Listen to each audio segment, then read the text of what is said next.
abordar el tema de los 40 años de la apertura económica de China al mundo. Y para hablar de esta apertura económica, me complace presentarles al señor Martín Parada Gómez, quien es doctor en Economía, catedrático y exdirector de la Escuela de Economía de la Universidad Nacional. Don Martín, estamos en la celebración este año de los 40 años de la apertura económica de China. Para ubicarnos un poquito en el tiempo, ¿cuál era la situación de China en los años 80 y cuáles fueron específicamente las reformas que impulsó Deng Xiaoping, que como todos sabemos es considerado el padre de la economía moderna? Efectivamente, cuando se analiza el sistema económico mundial o cualquier economía, por pequeña que sea, el elemento histórico es un elemento que entra a jugar en la estructura económica que se organiza. En el caso, digamos, de la economía de la China, efectivamente la economía popular china, organizada principalmente a través del dominio del Estado y del control estatal, tuvo efectivamente éxitos en materia de producción, en materia de inversión, en materia de crecimiento. Pero en ese desarrollo se generaron serios vacíos que no le permitían al control estatal poder suplir las necesidades de la sociedad china. En materia de bienes y servicios y en materia de garantizar la producción de bienes agrícolas, industriales y agroindustriales. Porque el gobierno chino efectivamente del pasado había vivido de lo que le llamamos en economía, de la explotación de las ventajas comparativas que tenía China en el sector primario, en la agricultura y en la industria. Incluso la explotación de minerales que podían ser utilizados en la industria. No obstante, al tener incapacidades, por ejemplo, en la industria textil, en la producción agrícola, entonces surge la necesidad donde esas incapacidades efectivamente llevan al sistema, no al colapso completo, pero sí un cuestionamiento de la sociedad, donde efectivamente surge el desempleo, surge el desabastecimiento, y ante el desabastecimiento ahí viene la pérdida de bienestar.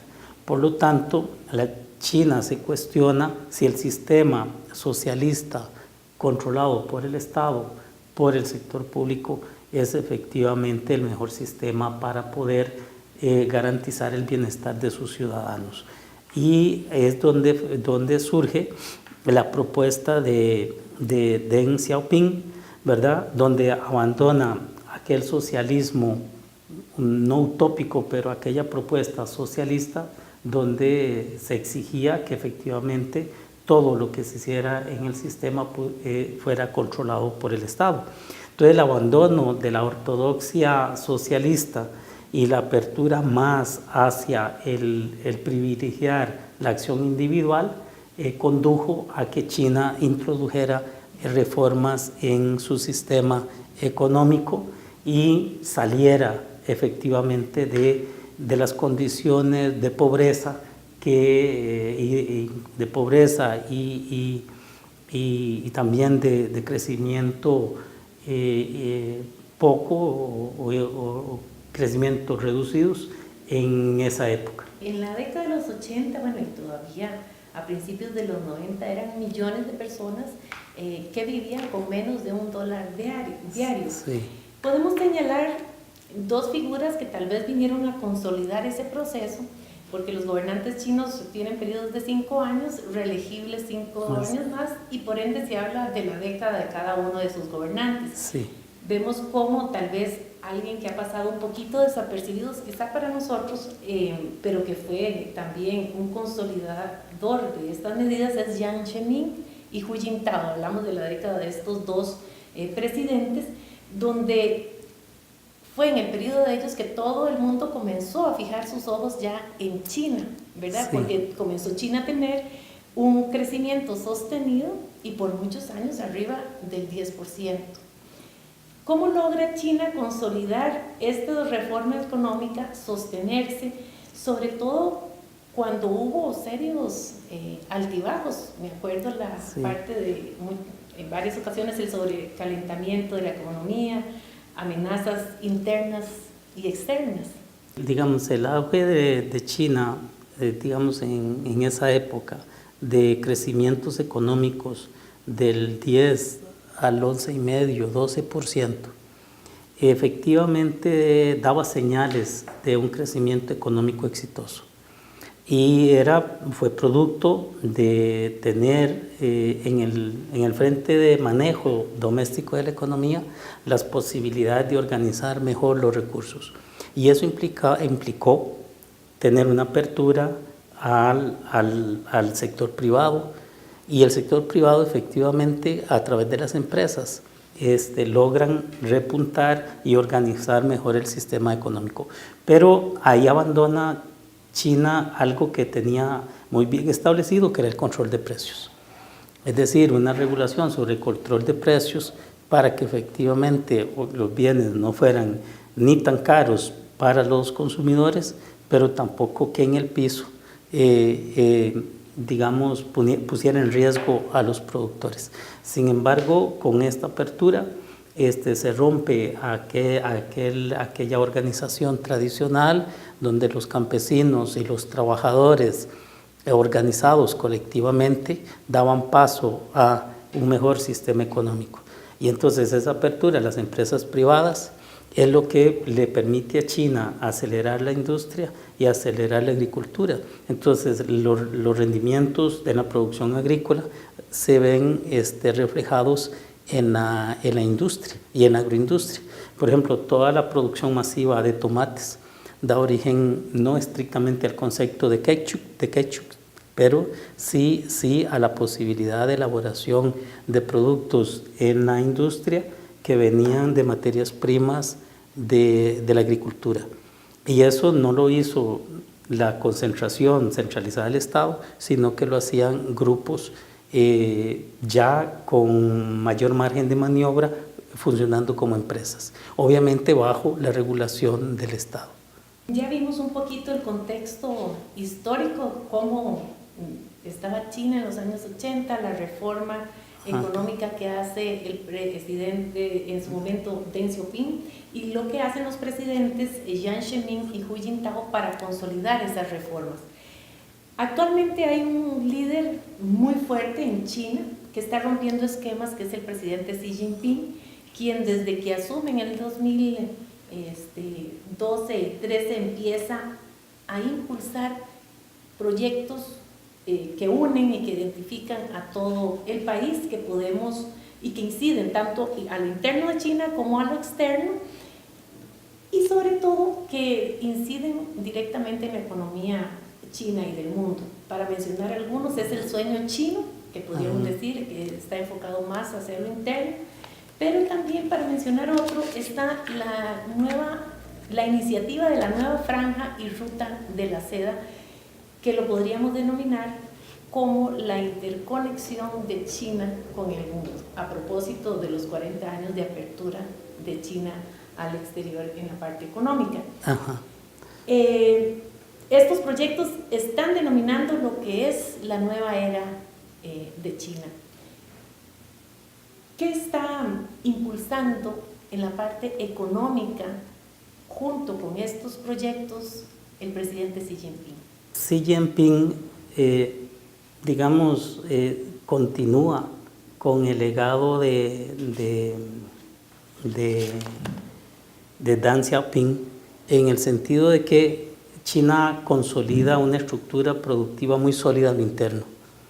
Entonces supera las condiciones de pobreza extrema que habían en el pasado, supera las condiciones de vulnerabilidad social del socialismo extremo que había imperado en décadas anteriores, y entonces hay una plataforma económica a lo interno ya algo fortalecida.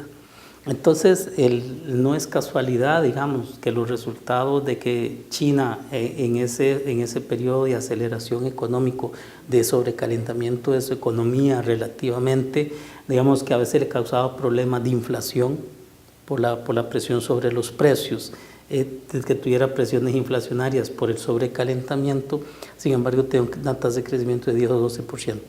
Digamos, cuando China tiene esa base productiva masiva, en producción de muebles, primer productor mundial de zapatos, primer productor mundial de ropa, etc., se encuentra con un reto fundamental, y es que el fortalecimiento doméstico tiene que trascender a la economía internacional. Y entonces me parece que mucho de este sueño, digamos, de Xi Jinping es posicionar a la China en el contexto internacional como primera economía del mundo, no segunda economía ni tercera economía del mundo, porque de aquella vieja economía china, de la protección arancelaria, del dominio absoluto de los bienes públicos por parte del Estado, a tener una economía con una apertura en el sector externo, una apertura comercial que tolera la degradación arancelaria china, para que productos del resto del mundo puedan satisfacer necesidades domésticas en la China, pero que además a través de una relación recíproca pueda China ir hacia el resto de las economías del mundo, ha sido un aspecto estratégico para poder posicionar los productos hechos en la China. Entonces, hoy no es casualidad que nos encontremos con productos, con ropa casual, con muebles, con juguetes, con tecnología, en el resto de mercados del mundo que digan Made in China. Entonces, por eso creo yo que eso hace que ese dominio de la China pueda expandirse a través de las rutas de la seda, que tiene efectivamente una expansión fundamental y estratégica hacia África, hacia Europa y hacia otros países de Asia, que le van a permitir pasar con seguridad de la segunda economía a la primera economía del mundo en el futuro. Don Martín, menciona usted esta apertura que bien está facilitando la nueva franja y ruta de la seda impulsada a esta iniciativa por el presidente Xi Jinping. Sin embargo, en los años 90 y 2000, la primera década, se veía a China con cierto recelo. China representaba una gran amenaza económica para el mundo. Dejó China, porque ahora vemos que tiene proyectos incluso más grandes, ¿dejó China de ser una amenaza económica para el mundo, o es que ya nos acostumbramos a este crecimiento de China o a la presencia de China ya en la parte económica y política mundial? Yo pienso que China ha alcanzado, en términos de lo que se conoce como competitividad internacional, un posicionamiento muy exitoso a nivel, digamos, de reflejo en los precios de los bienes que logra exportar desde la China prácticamente al resto del mundo, incluido Estados Unidos. Y la degradación arancelaria acelerada en toda la economía global le ha dado la posibilidad a China efectivamente de insertarse exitosamente, más por las condiciones de productividad del trabajo chino y de las formas organizativas de sus empresas. Entonces, el tema es si es una amenaza o no, viene porque efectivamente no todos los países del mundo lo consideran del todo una amenaza, y no se percibe así. Porque dentro de esa estrategia de expansión de China, por ejemplo, a través de la ruta de la seda, y esto integra a áreas del mundo donde efectivamente los megaproyectos benefician tanto a la economía china en sus objetivos de expansión y de penetración de mercados internacionales, pero beneficia también a las economías domésticas. Entonces, dentro de esa lógica de reciprocidad, los proyectos de puertos, apoyo para aeropuertos, para proyectos marítimos, para hacer oleoductos, hacer carreteras, etcétera, son ideas de mejoramiento de infraestructura en los países del mundo, incluido América Latina, donde los países ante la necesidad de fortalecer sus economías domésticas ven a China más como aliado que como una amenaza. ¿Cuál es en sí el proyecto económico que está proponiendo el presidente Xi Jinping? ¿Está marcando el presidente Xi un nuevo modelo de desarrollo económico? China ha podido entender que las economías fuertes del mundo, Estados Unidos, Canadá y algunos países de Europa como Inglaterra, Francia, han podido alcanzar niveles de desarrollo bajo un concepto de sostenibilidad. Eso implica que dentro de los inicios del impulso del crecimiento chino, China ha sido muy cuestionada, por ejemplo, por la explotación del trabajo, por el no respeto a las condiciones medioambientales y esto. Pero ahora Xi Jinping, pienso yo, muy inteligentemente, sigue posicionando a la China donde existe dentro de la estrategia una atención directa a aspectos relacionados con el bienestar humano. Entonces se preocupa por la reciprocidad en materia de educación. Si usted lo ve, China invita a muchos profesionales del resto del mundo a capacitarse en sus programas académicos. Hay un intercambio cultural fuerte con el resto del mundo. Entonces esa apertura que trasciende lo económico, que va sobre la cultura, sobre las prácticas, el respeto al medio ambiente, le dan a China la posibilidad de posicionar a aquella fábrica altamente productiva del mundo a nivel doméstico como una economía que efectivamente puede alimentarse de las condiciones de los otros países, pero los otros países también. Entonces ahí pienso yo que se entiende que China ya es más un socio comercial. Incluso yo pienso que ninguno de los países está del todo asumiendo posiciones extremas para que China no llegue a ser la primera economía del mundo. Podemos decir que sí se está llevando a cabo el ganar que está impulsando China en sus relaciones. Sí, ahí nada más quiero hacer un énfasis en que uno puede económicamente lograr las diferencias en esto. China pasó de aquella economía de la agricultura, de la industria masiva, etcétera, hacia la economía de los servicios, y eso implica innovación. Entonces, ese posicionamiento de la marca china ya está en el resto de las economías del mundo, y creo que es el concepto de la economía verde, parte de esa estrategia está calando, digamos, dentro del contexto internacional, y por eso a China se le ve, pienso yo, más como un socio estratégico para el crecimiento de la economía global, porque la economía de China está pretendiendo crecer entre el 6 y el 7%, y no son aquellas tasas de crecimiento que muchos decían eran abusivas para la economía mundial porque sobreexplotaba los recursos naturales, a tasas del 9 al 11%. Don Martín, para concluir rápidamente, ¿cuáles cree usted que son los retos que enfrenta actualmente la economía china? Yo creo que a nivel económico, un reto que va a tener China es que si quiere lograr crecimientos entre el 6 y el 7%, va a tener que integrar dentro de su estrategia a nivel interno, pienso yo, criterios mayores de sostenibilidad, a nivel de respeto de los derechos laborales, a nivel de respeto de la calidad de los bienes que produce la industria, la agroindustria y los servicios en China, así como seguir en la ruta de reducir la tasa de desempleo y los índices de pobreza, que ya de por sí son bajos comparativamente a aquellos que tenía en el pasado. Pero lo otro es que efectivamente las condiciones de reciprocidad en el comercio internacional, China se lo ha tomado como parte de esa estrategia.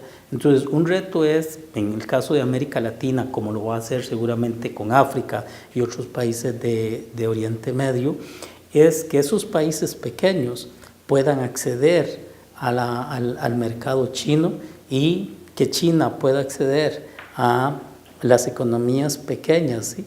Por ejemplo, en el caso de Costa Rica es bien evidente, Costa Rica tiene un Producto Interno Bruto un poco más de 50,000 millones de dólares, pero eso es solo lo que China está destinando para el apoyo y la construcción de proyectos o megaproyectos que consoliden la estrategia del proyecto de la franja o la ruta de la seda.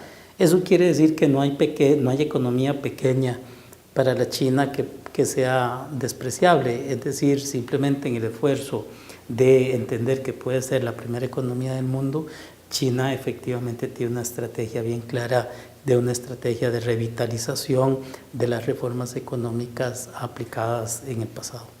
Don Martín, muchísimas gracias por ayudarnos a visualizar el desarrollo que ha tenido China y los retos a futuro que enfrenta en conmemoración o celebrando ahorita los 40 años de la apertura económica. Le damos las gracias al doctor en Economía Martín Parada Gómez, exdirector de la Escuela de Economía de la Universidad Nacional y catedrático también de nuestra institución. Muchas gracias. Muchas gracias.